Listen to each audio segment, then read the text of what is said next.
जय श्री ओम नमः सिद्धेभ्यः।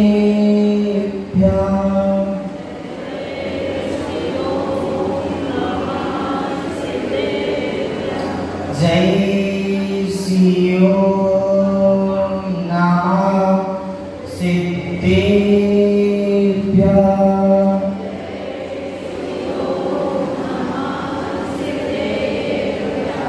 जय श्री ओम नमः सिद्धेभ्यः।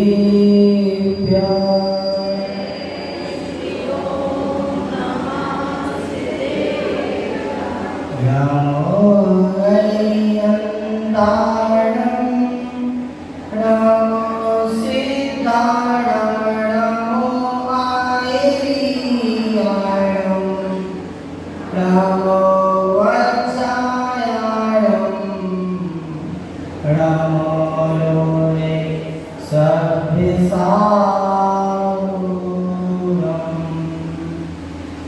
तुभ्यं नमस्ते भुवनाथ हराय नाथ। तुभ्यं नमः चितिकरामय भूषणाय। तुभ्यं नमस्ते जगता परमेश्वराय। तुभ्यं नमो जिनभवोदधि शोषणाय। तुभ्यं नमो जिनभवोदधि शोषणाय। जय बोलो अनंतानंद सिद्ध परमेष्टि भगवान की। जय बोलो देवादेवी गजानन श्री आदि ब्रह्मादिनाथ भगवान की। जय बोलो देवादेवी गजानन श्री शांति प्रदाता शांतिनाथ भगवान की। जय बोलो देवादेवी गजानन श्री वर्तमान शासन नायक महावीर भगवान की। जगत कल्याणी गाम शांतमय जन्माणी माता की। संत श्रोमणी आचार्य भगवत गुरुवर स्वामी श्री विद्यासागर जी महाराज की। परम पूज्य निर्यापक समर्पण भगवान स्वामी श्री विद्यासागर जी महाराज की। कड़ाई दिन संबंधी समस्त महामुनि राजों की। दशलक्षण महापर्व की। उत्तम सत्य धर्म की बात चल रही थी अपन क्रमशः 10 लक्षण महापर्व की ओर। आज 10 लक्षण महापर्व का पंचम दिवस उत्तम सत्य धर्म हम मनाने जा रहे हैं। क्रमशः चारों दिन में हमने 4 कसायों को त्याग किया और 4 धर्मों को ग्रहण किया। आज हमें उस सत्य को ग्रहण करना है और क्या छोड़ना है बताओ। अब 5वीं कसाई तो होती नहीं है। आज उस झूठ पाप को छोड़ना है और सत्य धर्म को अंगीकार करना है। सत्य एक ऐसी कसौटी है, सत्य एक ऐसा धर्म है, कहना जितना आसान है करना उतना ही कैसा है, कठिन है। जितना हम कह सकते हैं उतना करना बहुत दुर्लभ जैसी बात हो जाती है। क्योंकि आज छोटे से लेके बड़े तक की यह मान्यता हो गई कि कहीं कहीं तो सत्य बोलने पर ही दंड दिया जाता है। आज हमें उसी बात को समझना है कि सत्य तो सत्य है और झूठ पाप है। पाप पाप होता है और सत्य सत्य होता है। आचार्यों ने सत्य को सत्ता बताया है, अस्तित्व बताया है, धर्म का स्वभाव बताया है। जब सत्य हमारे अंदर प्रतीत होगा, जब सत्य हमारे अंदर आ जाएगा तो अपने आप कसाई होगी कैसे? यही तो करते हैं, इसीलिए तो हम रोज पढ़ते हैं उत्तम क्षमा मार्ग आर्जो भाव है और सत्य सोच संयम कर त्यागो भाव है। ये उपाय है, हम पहले उनको कह रहे हैं, क्योंकि उनको कहते नहीं तो हमारी जब कसाई त्यागनी होती तो हम पाप को नहीं त्याग सकते, लेकिन आज देखो जब उस पाप का त्याग हो जाएगा तो कसाई का त्याग अपने आप हो जाएगा। क्योंकि यह जो सत्य है, जो स्वभाव है, जो धर्म का स्वभाव है, भाई ऐसी आधारशिला है जिसमें हम संसार के समस्त प्राणी बने हुए हैं। हम कहाँ जहां हमने थोड़ा सा असत्य बोला और हमारी बात पकड़ने करवाई तो हमने क्या किया? 1000 झूठ बोलने पड़ते। एक झूठ बोला तो आपको फिर 1000 झूठ बोलने पड़ेंगे उसको छिपाने के लिए, और एक सत्य बोला चाहे 1000 सत्य बोलो तो कभी झूठ की आवश्यकता नहीं पड़ेगी। आज हम उस सत्य धर्म को समझना है, क्योंकि जैसे कहा ना कि कहना सरल है करना कठिन है। शक्कर का स्वभाव मीठा है, लेकिन हमने तो बहुत शक्कर खाई, लेकिन हमारे मुख से मिठास क्यों नहीं निकल रही? हमने बहुत शक्कर खाई, रोज खाते हैं, रोज उस शक्कर को ग्रहण करते हैं, लेकिन शक्कर का स्वभाव तो मीठा है, लेकिन हमारी जो बोली बानी है, जो वचन है, वो क्यों हमारे मीठे नहीं हो रहे हैं? एक ग्वाला, एक लकड़हारा होता है। भाई लकड़हारा गरीबी से तंग आकर रोज उसका काम था रोज जाकर के लकड़ी को लाना, उसको बेचना, उसके बाद ही उसके घर की आजीविका चलती थी। वही एक लकड़ी ही उसकी आजीविका का साधन था। अब जब तक बच्चे छोटे छोटे थे, जब तक उस आजीविका का निर्वाहन होता गया, जैसा जैसा समय बढ़ता गया, बच्चे बड़े होते गए तो आगे की भी चिंता होने लगी। जब वह चिंता उस लकड़हारे को सताने लगी कि हमारी बेटी अब विवाह योग्य हो गई, उस विवाह की चिंता जब उस पिता को आती है तो उसको कुछ नहीं सोचता। अब वो क्या करे, ग्वाला कहाँ तक प्रयास करे? तो वह क्या विचार करता है? कहाँ जाने का विचार करता है? बताओ, कहाँ जाने का विचार करेगा? कुछ साधन नहीं है, रोज की आजीविका रोज चल रही है। अब ऐसे समय में वो क्या करे? तो उसको कुछ नहीं विचार आता, मरने का विचार आता। वह उसी जंगल की ओर जहाँ रोज लकड़ी काटने जाता था, उसी जंगल की ओर जा रहा था। वहां जंगल का राजा शेर मिल गया, कहता है आइए और मुझे भक्षण कीजिए। अरे संसार तो मरने से डर रहा है, मृत्यु से डर रहा है, और आप तुम कह रहे हो कि भक्षण कीजिए। बोले मेरा सोच रहा है कम से कम जीते जी तो किसी के काम ना आ सका, मरने पर ही मैं तुम्हारा भोजन बन जाऊं। बोले ऐसा क्या हुआ? ऐसा क्या हुआ जो तुम मरने की बात कर रहे हो? उसने पूरा वृतांत सुनाया है। जंगल की राजा हमारी एक बालिका है जो विवाह योग्य हो चुकी है और हमारी सामर्थ्य नहीं है। घर में ऐसा है जब मैं लकड़ी काट के ले जाता हूँ तभी घर का वसीला होता है, ऐसे में मैं क्या करूं?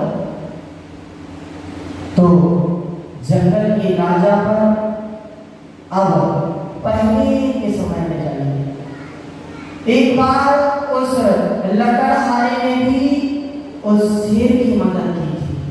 कहते ना किसी के साथ भला करो, कभी ना कभी तो काम आएगा। पैर में कांटा चुभ गया था। उस कांटे को, क्योंकि शेर आदि जब लकड़हारा है तो सबको साथे रहते हैं, डर नहीं लगता अपने आप, क्योंकि जब जहाँ हम रहते हैं अपन को बिजली से डर लगता है, अपन को पानी से डर लगता है। अपन अभी जाकर के किसी जो वाहन डैम होता है उसके गेट के पास जाओ, कैसा प्रतीत होता है, कैसे भरा है, कुछ हो गया तो। लेकिन जो रोज के रहने वाले हैं उनको कोई डर नहीं रहता। ऐसे ही मैं लकड़हारा था, रोज जाना, रोज शेर को देखना, क्या आश्चर्य की बात थी। शेर के पैर में कांटा लगा हुआ था और उस कांटे को शेर बहुत दुखित था उस कांटे से। उस समय उस बुआरी ने मदद की थी शेर। अब आप देखो कैसे एक जानवर इंसान के काम आ जाता है, लेकिन हम इंसान क्या करते हैं, विचार करते हैं। जैसे ही वह ये बात सुनता है वो कहता है आपका पूर्व का हमारे ऊपर एहसान है, मैंने जितने भी व्यक्तियों को अभी तक भक्षण किया है उनके सबके सोना चांदी के जो आभूषण थे वो हमारी गुफा में है, और किसी के आने का संघर्ष, किसी के आने का साहस नहीं होता, क्योंकि वो गुफा हमारी है। तो मैं छूट देता हूँ, चलिए और आभूषणों को ले लीजिए। आभूषणों को वह वाला लेता है और शाम से शादी के लिए बढ़ता है।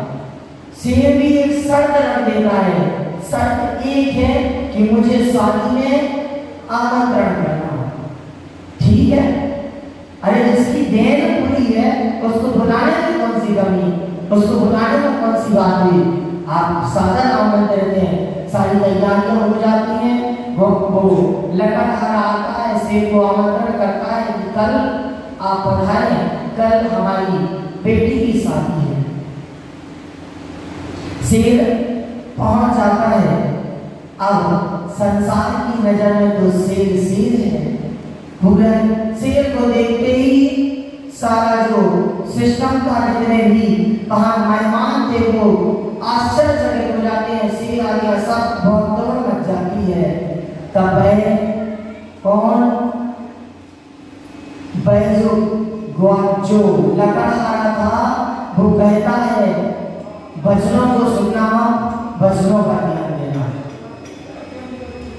और वह लकड़हारा कहता है ये शेर नहीं है, ये तो गधा है, ये शेर नहीं है, ये तो गधा है। क्यों भैया जनरेटर चालू करो, कल भी फटाफट। वह कहता है कि यह शेर नहीं है, यह तो गधा है। इस बात को सुनकर और शेर का मन खिन्न खिन्न हो जाता है और वह तुरंत वहाँ से लौट आता है। लौट करके जब आ जाता है, सारी व्यवस्थाएं वहाँ चलती रहती हैं। जब उस लकड़हारे को बाद में पता चलता है कि शेर तो चला गया था, अगले दिन जब वो आता है और पूछता है तो शेर लकड़हारे से कहता है इस कुल्हाड़ी को लो और हमारी पीठ पर लगा दो, पीठ पर प्रहार करो। वो कहता है कैसी बात कर रहे हो, प्रहार करो, प्रहार करो वरना हम तुम्हें छोड़ेंगे नहीं। वो भी वशीभूत हो जाता है और प्रहार करता है। अब कहता है अब आप ये तो बता दीजिए कि हुआ क्या था। तो कहते हैं वो हम आपको कल बता, आप अगले 7 दिन बाद आना, जब हम बताएंगे कि क्या हुआ था। बात चलती जाती है और 7 दिन बाद में जब वह लकड़हारा आता है तो देखता है और कहता है अब बताइए। तो जब देखता है कि शेर की जो कुल्हाड़ी चलाई थी वह घाव भर गया है, घाव भर के शेर ठीक है। वो देखता है शेर ठीक है, उसको भी ठीक लगता है। वह कहता है चलो शेर ठीक हो गया।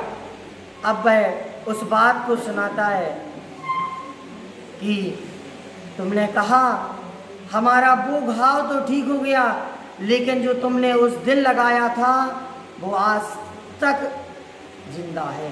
भाई आज तक वह घाव भरा नहीं है। तो एक तमिल के एक विद्वान हुए हैं, कुरल काव्य जिन्होंने प्रतिपादन जिनका माना जाता है, तो उन्होंने उसमें लिखा है, छुरी का तीर का तलवार का घाव भरेगा, लगा जो जख्म जुबा का हमेशा हरा रहेगा। बस यही तो बात थी, जो तुमने जख्म हमारे लिए जुबान का लगा दिया है वो आज तक ठीक नहीं हुआ, उस कुल्हाड़ी का तो ठीक हो गया है। यही बात है हमारे हित मित और प्रिय वचनों में।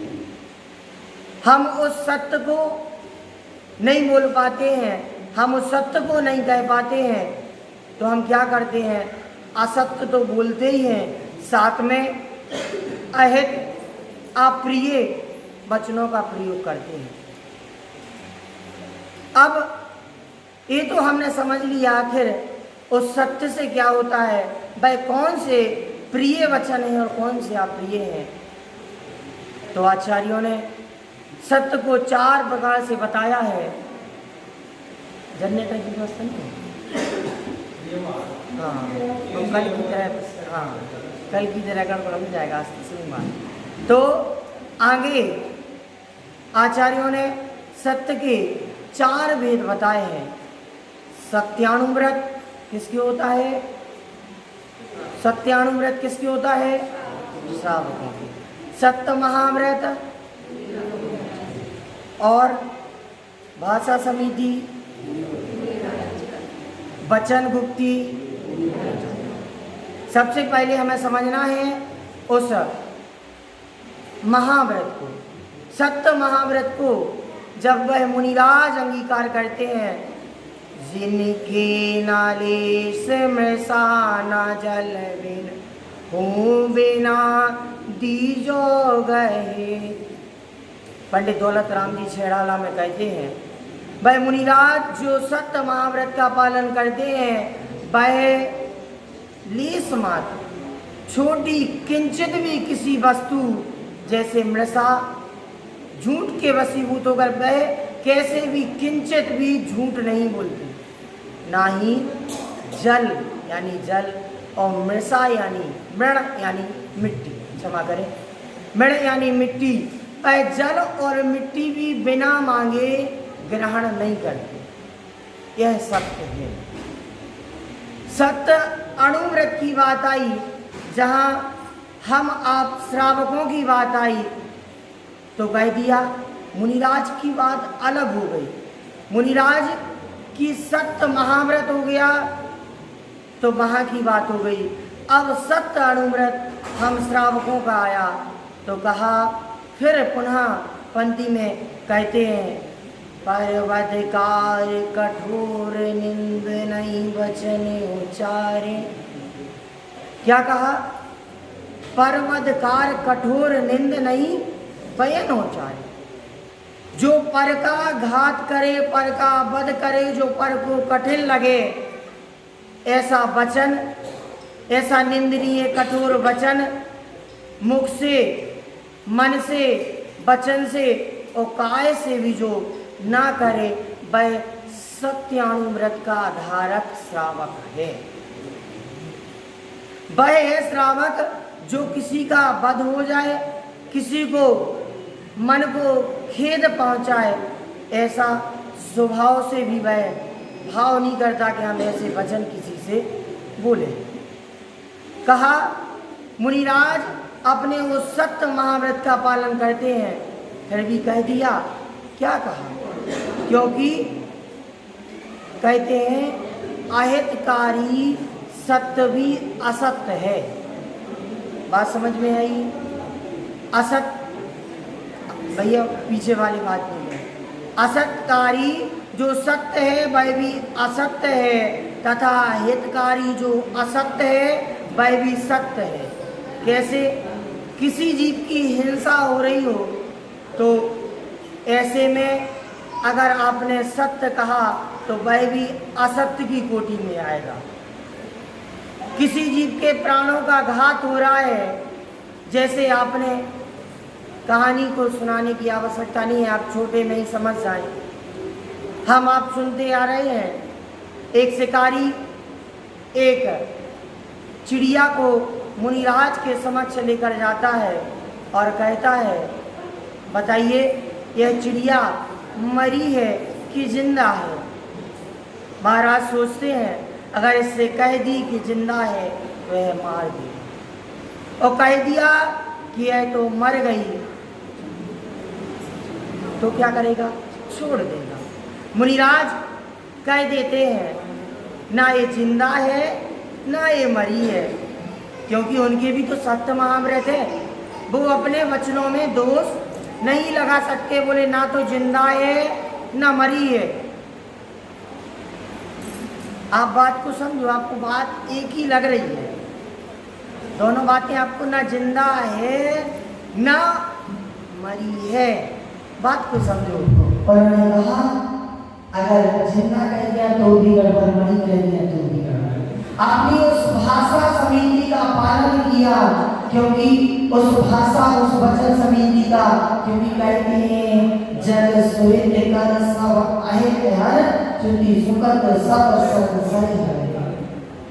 जब वचन समिति की बात आती है तो कहते हैं सम्यक प्रकार, या जो बात को कहो नहीं या मौन हो जाओ। उन्होंने कह दिया ना तो जिंदा है, मतलब जिंदा भी नहीं है, ना मरी है, उसने छोड़ दिया और वह आजाद हो।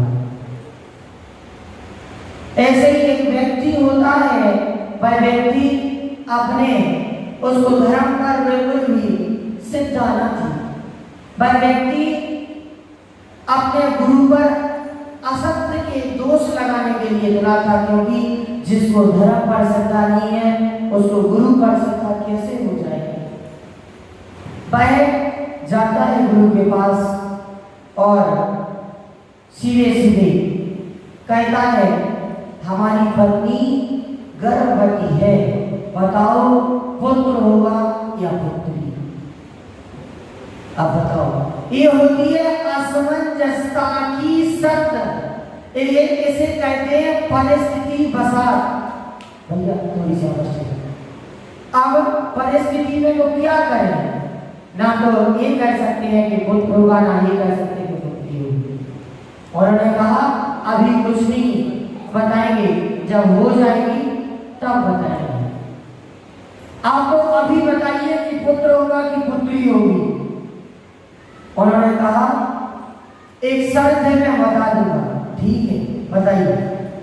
मैं एक पर्ची पर लिख के आज रख देता हूँ, उस पर्ची को तुम्हें जब तक नहीं खोलना है जब तक हो नहीं जाए, और होगी नहीं, जैसे ही होगी तो सिर्फ तुम देखना, किसी और को नहीं बताना कि पुत्र होगा या पुत्री, और आकर के उस पर्ची को खोल करके देख लेना। हाँ ठीक है। वो जो व्यक्ति था वो भी मान गया, ठीक है। वह जाता है और जैसे समय पूर्ण हो जाता है, जन्म हो जाता है उस बालक बालिका का, और आता है पर्ची को खोल के देखता है, उसमें लिखा था, क्या लिखा था,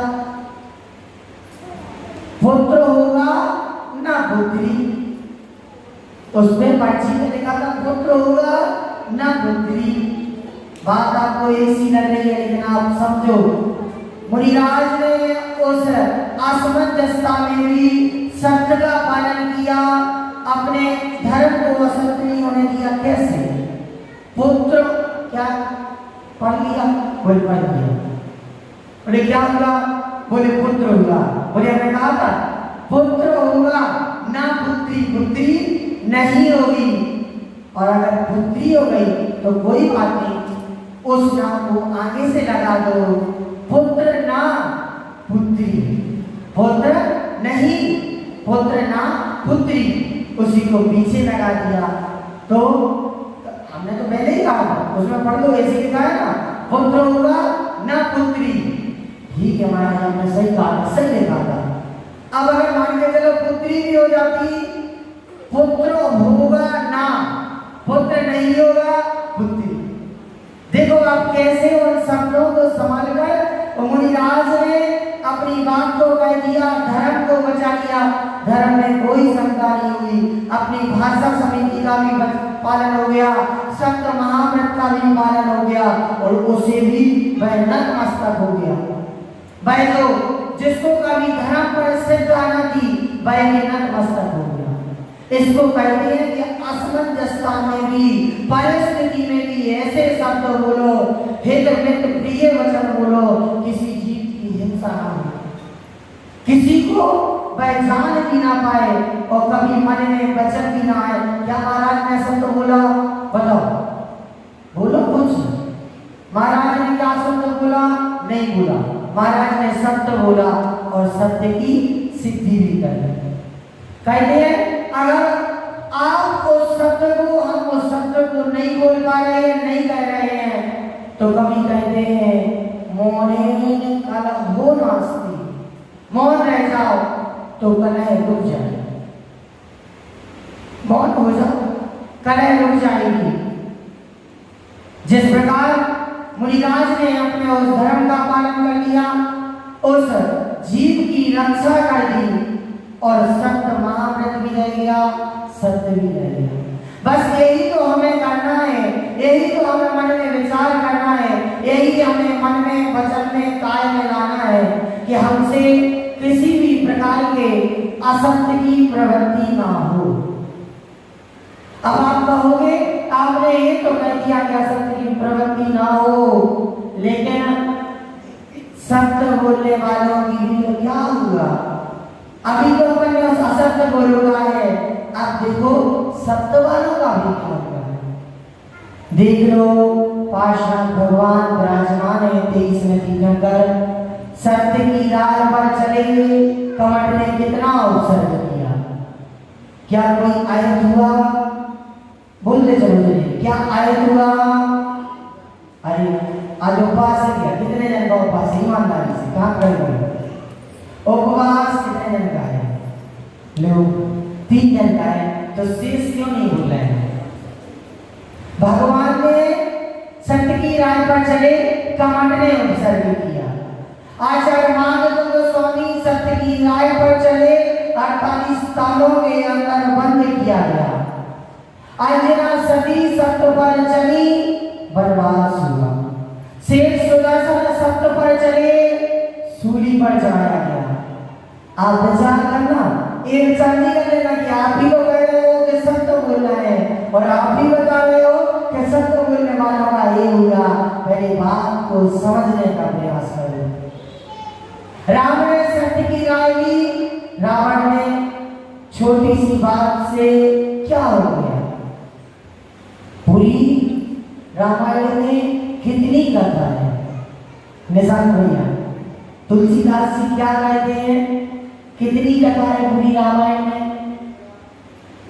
राम रावण दो जन्ना, राम रावण दो जन्ना, उनने उनकी नारड़ी, सो उनने राजा, उनने उनकी नारड़ी, उनने उनको मारना और तुलसी लग गए भोजन।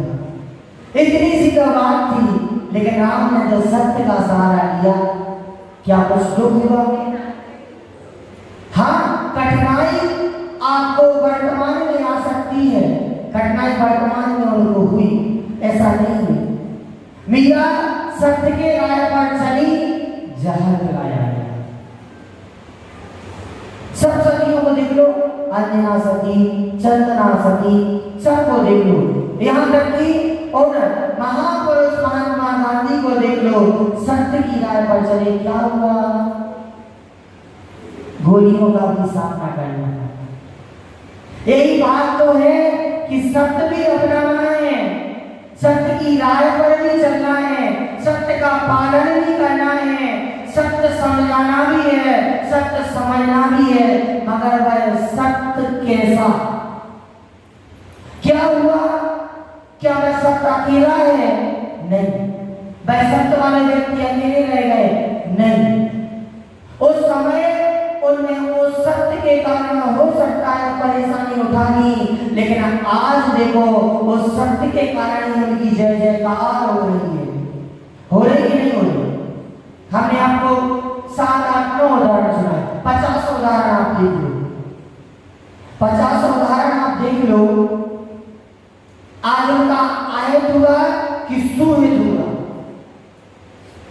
उस समय सत्य के द्वारा हमारे लिए प्रताड़ित किया जा सकता है, सत्य के द्वारा हमें नीचा दिखाया जा सकता है, लेकिन आप समझना कि सत्य के द्वारा हमें आज नहीं तो कल उस अच्छी राह को दिखाया जाएगा।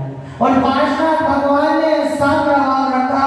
आज वह चिंतामणि पार्श्वनाथ भगवान हो गए, तीर्थंकर हो गए, और महात्मा गांधी ने सब प्रभाव रखा, सत्य का साथ दिया, तो आज वह महापुरुष हो गए। और आचार्य माधव गोस्वामी ने सत्य की राह पर चले, आज प्रसिद्ध हो गए।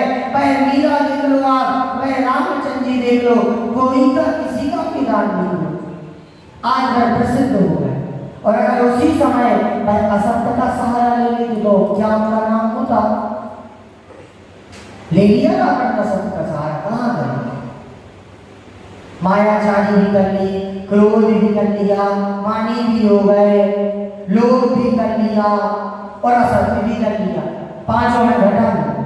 आप कहोगे कोई बात लौट के कैसे आ रही, तो आप पांचों में घटा दो ना। क्या पांचों में कोई कमी थी? चारों कसाई थी, झूठ था तो कहां पहुंचे, और उनके पास सत्य था तो कहां पहुंचे? कहते हैं वह सत्य भी छुप जाता है। कैसे छुप जाता है? सच्चाई छुप नहीं सकती बगावत के उसूलों से। बात एक बार और बताई थी, आज उसको अलग तरीके से समझो। सच्चाई छुप नहीं सकती बगावत के उसूलों से, और खुशबू आ नहीं सकती कागज के फूलों से। कागज के फूल कितने भी सुंदर हो जाए, कितने भी मधुर हो जाए, क्या उनसे खुशबू आ सकती है? सच्चाई क्या छुप सकती है? लेकिन एक कब की बात है, एक किसकी बात है? एक आदम की बात है, एक सच्चाई की बात है। तो ऐसा था। अब आज के समय में उसी को फिर सुनो। आजकल क्या चल रहा है? सच्चाई छुप भी सकती है अगर झूठों का मेल हो। सच्चाई छुप भी सकती है अगर झूठों का मेल हो। झूठे झूठे एक साथ मिल जाए तो सच्चाई को छुपा ले जाए। कैसे? हमने क्या किया? हमने कोई पाप किया, आपने उसकी पुनरावृत्ति कर दी, उसकी अनुमोदना कर दी, और हम साथ में ये भी सुन रहे हैं कि कृत्य, कार्य और अनुमोदना तीनों का पाप बराबर है और तीनों का पुण्य बराबर है। सुबह क्या पाएंगे अपन? किसी ने बोली नहीं भाई ताली बजा दो, अनुमोदना कर दो, अनुमोदना का भी फल बराबर है, और आप उसकी बुरे कार्य में अनुमोदना करोगे तो पाप भी बराबर है। जब झूठों का मेल हो जाता है तो वह सच्चाई भी छुप जाती है। और फिर कहा क्या?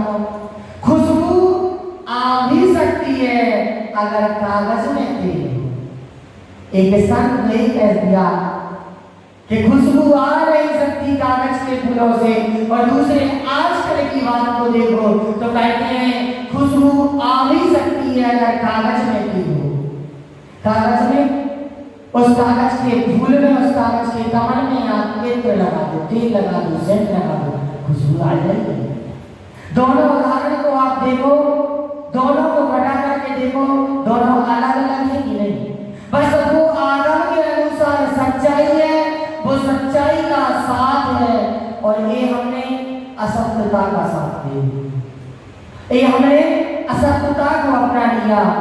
तो कहा जब भी विनाश होने का प्रारंभ होता है, शुरुआत वाणी से होती है, शुरुआत वाणी के संयम होने से होती है।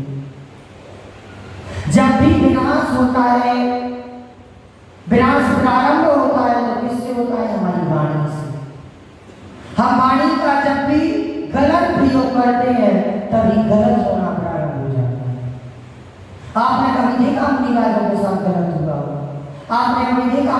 क्योंकि वो उस बात को संभाल कर रखते हैं। जैसे हमारी देखिए अपनी बात कह दी,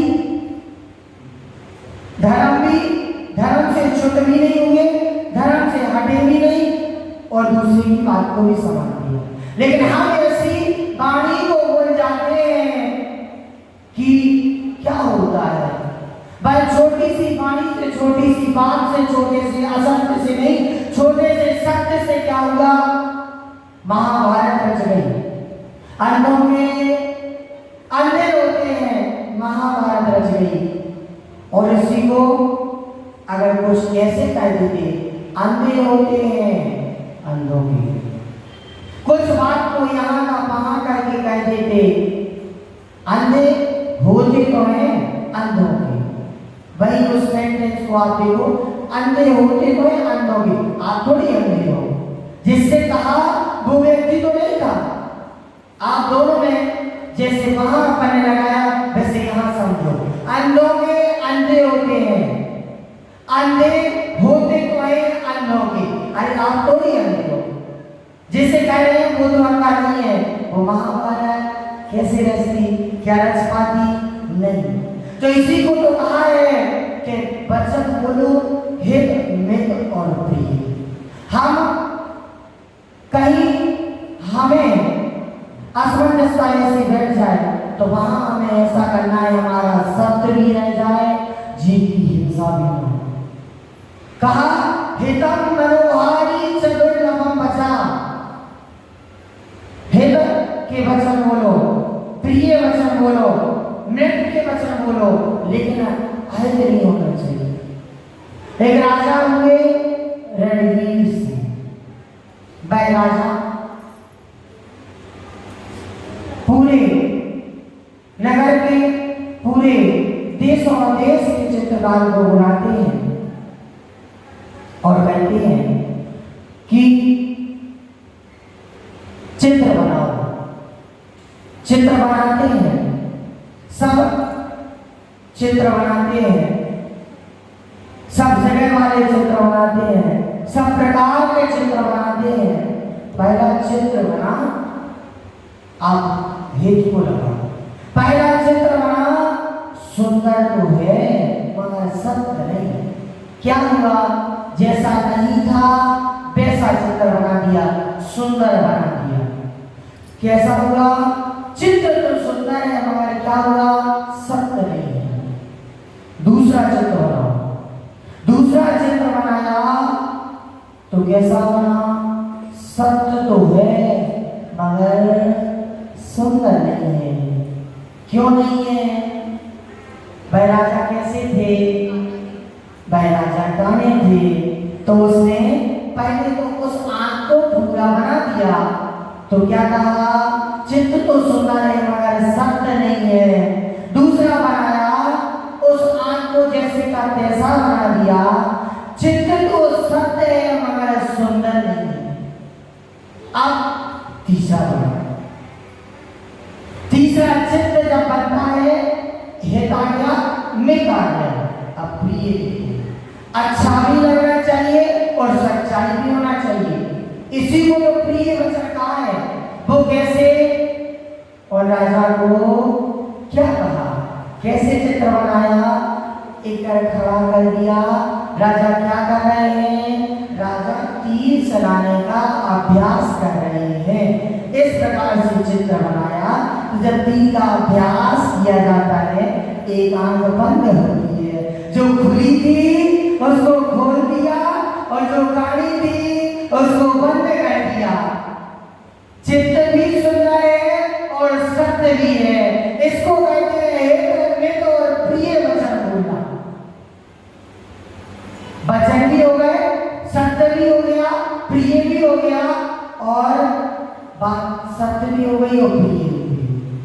हमें ऐसी वाणी को अपनाना है, हमें ऐसे वचनों को करना है, ऐसी बात को रखना है कि हमारा सत्य भी ना छुपे, हमारा सत्य खंडन भी ना हो, हमारा धर्म भी रह जाए और क्या हो, सत्य भी हो जाए, किसी जीव के प्राणों का घात भी ना हो। लेकिन आज हम वो नहीं कर रहे हैं, उस वाणी पर हमारा कंट्रोल नहीं है। छोटी छोटी सी बात से समझ लो, नींबू काटो, सब्जी काटो, उसको मार दो। कहते हैं कि नहीं कहते? हम झूठ तो नहीं बोल रहे, कहते। कभी कभी तो चौकों में भी नौबत आ जाती है, मुनिराज के सामने भी भाई शब्द निकल आते हैं, लेकिन आप आगे जाकर के या तो मुनिराज ने सुना नहीं या आपका पुण्य था सो आप बच गए। बेटा काटो, मारो, इस बात को कहने पर जब आप अंतराय की बात को सुनना तो क्या होगा? वह काटो मारो कहने से मुनिराज अंतराय मान लेंगी, या तो हमारा उस चीज में पुण्य था तो हम बच गए। पहले के व्यक्ति क्या करते थे? पहले के समय में उनकी वाणी पर कंट्रोल था, उस कंट्रोल को करके वो क्या कहते थे? सब्जी को सुधार दो, सूद दो, बना दो, सुलझा दो। लेकिन आज क्या हुआ? हमारी वाणी पर कंट्रोल नहीं है, हम डायरेक्ट बोल देते हैं, कुछ भी हम क्या करते हैं? विचार नहीं करते। आप विचार तो करो कि हमें शब्द कैसे बोलना है, क्योंकि कभी भी क्या होता है? पहचान असत्य की नहीं सत्य की होती है। एक मुनीश्री, समय तो नहीं हो गया अभी का, मुनीश्री मजा आ रहा है कि नहीं? आनंद आ रहा है कि नहीं? पक्के में कि बंद कर कि कविता सुनाना? जल्दी बताओ। मुनीश्री क्षमा सागर जी महाराज लिखते हैं, बहुत अच्छी कविता। कभी आप मुनीश्री क्षमा सागर महाराज को सुनना तो ऐसे लगता है कि बस में क्या सुन रहे हैं। वो कहते हैं पूर्व का इतिहास देखो किस तरह स्थान था। समझना बुरी बात को, पूर्व का स्थान देखो किस तरह पूर्व का इतिहास देखो किस तरह स्थान था। सत्य संयम को तुम्हें पाकर बड़ा अभिमान था, थी तुम्हारी धांक जब पाप तुम ना होते थे। किसकी बात चल रही है? हम जैनों की बात चल रही है। पूर्व का इतिहास उठा करके देख लो, हमारा किस तरह स्थान था। सत्य और संयम को लेकर हम चलते थे, पाकर तुम्हें बड़ा अभिमान था। हमें बहुत अभिमान था उस सत्य और संयम का। थी तुम्हारी धाक जब तक पाप तुम ना बोले थे, जब तक हमने पाप नहीं बोया, जब तक हमारी धाक थी। कैसे थी? सुनो, आज की बात को हम वर्तमान में ले चलो। टिकट चैनों के ट्रेन में चैन कब होते नहीं, क्या था? आपको याद है? पता है? आपने कभी किसी के मुख से सुना है कि जब हम सत्य की राह पर चलते थे, आपने कहा हम कौन? जैन। टीटी किसी भी समाज का हो, अपने आप का देखना था जैन झूठ नहीं बोलते, हमें टिकट नहीं देखना, रखो। ये हमारा जज्बा था। कब था? इतिहास उठाकर देख लो किस तरह स्थान था। आगे चलो, फिर ना होती कोई सुनाई, थी यहाँ तक मान्यता। कोई भी सुनवाई नहीं होती थी, ऐसे हमारी मान्यता थी। अब तुम्हारी मान्यता को मानता कौन है? अब उस मान्यता को मानता कौन है? मैं आपसे पूछता हूँ, क्या आप सचमुच जैन हो? मैं आपसे पूछता हूँ, क्या आप सचमुच जैन हो? अरे जैनों के बारे में तो हमने सुना था, जैन असत्य नहीं बोलते। ये जज्बा था हमारा, इतिहास उठाकर देख लो। ये जज्बा था हमारा, इतिहास उठाकर देख लो। जज हुआ जैन तो कोई सुनवाई ना होती, क्योंकि वह जैन था, वह सत्य बोलने वाला जैन था। हमारी इतनी धाक थी कि कि हमारी टिकट का भी चेक नहीं होती थी। और आज हम कहाँ जा रहे हैं, आज हम कहाँ चल रहे हैं, तो कहा क्योंकि परीक्षा सत्य की होती है। कभी पीतल की परीक्षा करते हुए देखा आपने? कभी पीतल की परीक्षा करते हुए देखा? परीक्षा सोने की होती है, पीतल की नहीं। परीक्षा उस घी की होती है, डालडा की नहीं। परीक्षा चरित्रहीन की नहीं, चरित्रशील सती सीता की अपनी परीक्षा होती है। तीनों सही है, गलत तो नहीं बोल रहे? गलत बोले तो बता देना। देखो हम इतने ही जानते हैं जो हम आपके सामने बोल रहे हैं। चरित्रवान शीला जो सीता थी उसकी अग्नि परीक्षा दी गई। जो स्वर्ण होता है उसकी परीक्षा की जाती है, जो घी होता है उसकी परीक्षा की जाती है। तो कहा परीक्षा सत्य की जाती है, असत्य की नहीं। अब फिर आ जाओ वापस, फिर उसी कहानी पर आ जाओ, फिर उसी बात पर आ जाओ। जो 9 व्यक्ति हमने देखे वो सत्य थे, वो सत्य की राय पर चलने वाले थे। एक ही बात को जोड़कर आज देखते चलो आप, उसको व्यक्ति सत्य थे, सत्य की राय पर चले तो उनको कठिनाइयां पड़ी।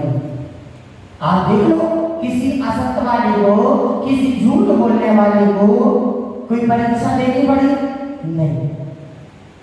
कहा सच को कड़वा बनाए इंसान कहलाए, सच को मीठा बनाए भगवान कहलाए। सच को हम आप झूठा बना रहे हैं, और अगर सच को हम मीठा बना दें तो हम जरूर उस सिद्धत अवस्था को प्राप्त होंगे, जरूर हम उस मोक्ष को प्राप्त कर पाएंगे। क्योंकि जब हमारे झूठ का त्याग होगा, सत्य का आग्रह होगा, उस सत्य को हम पाएंगे, तब हम जाकर के और 10 धर्मों को अंगीकार कर पाएंगे, तब हम उस उत्तम सत्य को धारण कर पाएंगे। क्योंकि कहा है कभी कोई खट्टे को नहीं लगता, मीठे को पकड़ता है। 1000 नींबू बना करके रस निकाल के रख दो, क्या एक चीनी लगती है? बोलो ना, लगती है? नहीं। और एक बूंद चाशनी को यहाँ डाल दो, 1000 चीनी लग जाएंगी। परीक्षा सत्य की होती है, असत्य की नहीं। सम्मान सत्य का होता है, असत्य का नहीं।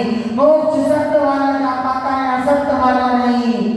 हमारी संसार में बढ़ाई होगी, हमारी संसार में सम्मान होगा तो सत्य के द्वारा, असत्य के द्वारा नहीं। लेकिन हम क्या कर रहे हैं? हम तो असत्य की ओर जा रहे हैं। आज मात्र हमें झूठ को त्यागना है और उत्तम सत्य को धारण करना है। अगर हमने उत्तम सत्य को धारण कर लिया तो आगे आप देखते चलो कैसे उन चारों कसायों का अपने आप ग्रहण हो जाएगा। आप सत्य बोलो, क्रोध की नौबत नहीं आएगी। आप सत्य बोलो, मान कहां से आएगा? जो हकीकत है वह हकीकत है। मैं छोटा हूँ, ये हकीकत है, सत्य है। कहां से माना गया? जब तुम छोटे हो तो तुम्हें मान नहीं आ सकता। मैं ऐसा हूँ, ऐसा ही हूँ, ऐसा ही रहूंगा। दर्पण को देख लो, दर्पण जैसा है। आप बताओ क्या हम कभी अपना रूप अच्छा बनाए तो क्या दर्पण कभी खराब दिखाता है? कभी मायाचारी करता है? कभी हम गुस्से में क्या दर्पण हमें हंसता हुआ दिखाता है? वो काम तो हमारे मोबाइल की सेल्फी करती है। कौन करता है? गुस्से से गुस्से व्यक्ति को भी थोड़ा स्माइल प्लीज, फोटो खींचने वाला तुरंत कहता है थोड़ा स्माइल प्लीज, थोड़ा मुस्कुराइए। वो तो दर्पण नहीं करता, मायाचारी तो हमारा मोबाइल की वो सेल्फी करती है। लोग हम असत्य बोलेंगे तब लोग होगा। आप देख लो, हमने झूठ को त्यागा, सत्य को अंगीकार किया तो अपने आप दो चारों कसाय पड़ गए कि नहीं? कि रह गए? चारों कसायों का त्याग हो गया। हमने झूठ को त्याग किया, सत्य को ग्रहण किया तो चारों कसाय अपने आप अलग